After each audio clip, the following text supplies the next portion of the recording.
Welcome to another episode of Artificial Idiocy, where we talk about all things gaming.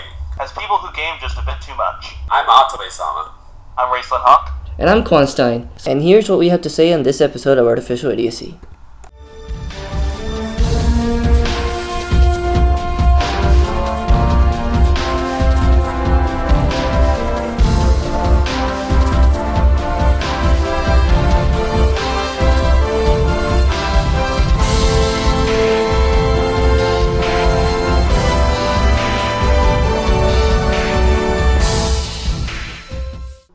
It's unfortunate that most people would be looking at the review and just kind of like glossing over things. It's like, okay, I know this is a shooter, so how I want to know. Other shooters. Well, we have scores now, so that makes them even more lazier. They don't even have to read the review. They're like, oh, it's a 10, I'll buy it. That's just the thing. I've kind of rethought how I look at the scores. That they actually can be really important because it has to be in there. Oh yeah, definitely. Scores are definitely important. Expecting to see. Like that was this thing that it's that's become an ingrained part of the review, and I just say that for the people that are just going to look at the scores, like you do still have to make the scores reflected in some way. Mm-hmm. Yes, people are dumb if they think like, oh yeah, only a 9's good or something, but then when that becomes the prevailing opinion, then it's kind of necessary for all those people that aren't going to read it that the game gets a 9 if you want to give that impression to those people that it's a good game. Yeah, well, scores is another issue altogether because it's a business now. We have MetaCritic actually deciding payrolls of developers, so it's a developers deciding payrolls based on MetaCritic. Right. If MetaCritic was deciding payrolls for all the developers, they'd be a much stronger business. Yeah, no, because not developers but publishers, because I forgot what the issue was, but something like if a game scores less than a certain percentage that the publisher aimed to do, then that actually that comes out of the payroll of the developer who made the game. So you'll see how majorly hyped games, they don't get lower than a certain percentage unless it's like a game like Lair or Haze, where unless it's undeniably bad. Yeah, if it's undeniably bad, it'll go low. But usually, because of how scores have become such a big business point, you won't see that as often. It's true. Right, but that's why there's an argument that the scores don't mean anything because all the big hyped games are getting high scores. But I think it still can mean something really. It's like I totally reverse my opinion on what I used to think as I see it, that yes, even if everything's getting high scores, it's just saying, these are good games. It's like, okay, yeah, that game gets a 10.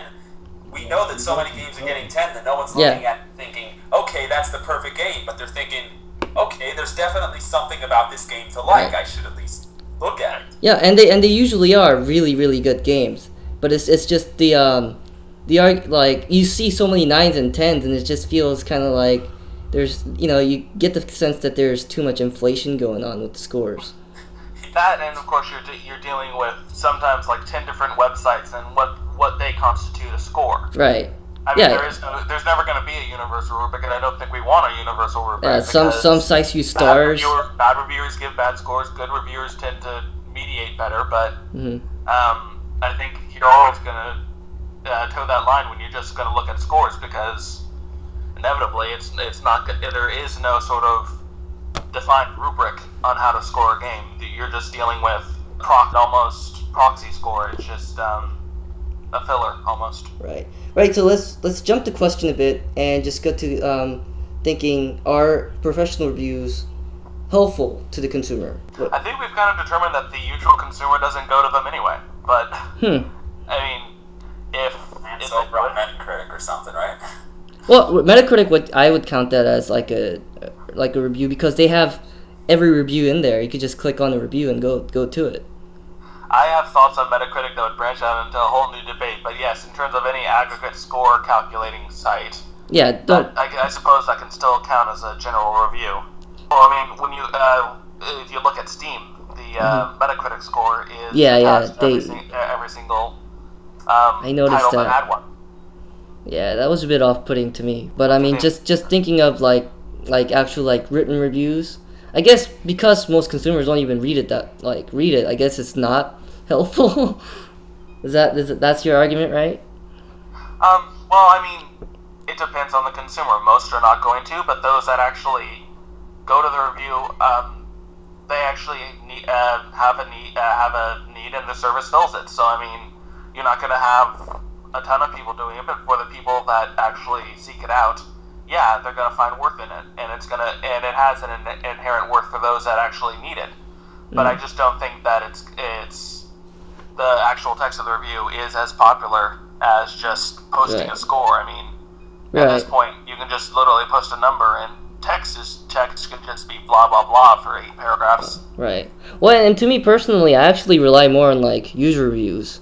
I don't know. Well, maybe that's just me, but like, because users usually find things that professionals either have missed or kind of overlook, like certain things. And user reviews, they actually write reviews later, so you have a multiplayer only game that like has a patch, like a professional review, because they review it like 2 weeks before release, they're not going to talk about that. Yeah. No, well, user reviews will always be more fun because it's not just that you're getting someone's personal experience with it and not just kind of like this vague overview of everything.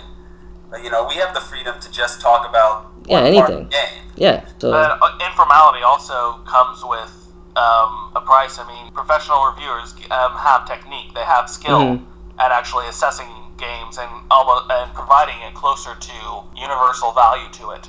I mean, as any sort of reviewer, you can speak from a higher understanding than a user just on a usual basis, right? Than just some dude that picked up the game. That's true, and I've noticed they also have like access to a whole bunch of things. They have developer interviews that they do. They have they have so much access, and they actually have peers who play the same game with them, and they talk to each other. And then again, you could also make the argument that a user has everything, all the developer reviews from all companies to look at, and they're not tied down to anything they're not tied down to a specific company that they have to take. That's true. Yeah, professional reviewers are tied down by the company guidelines. It's a very mixed situation. I don't think there is a universal answer that could be provided for this question. It's based on the gamer that you are. Well, I just asked because it's thought-provoking, not really too. Well, there is to some extent that like different people are looking for different things from like the reviewing site.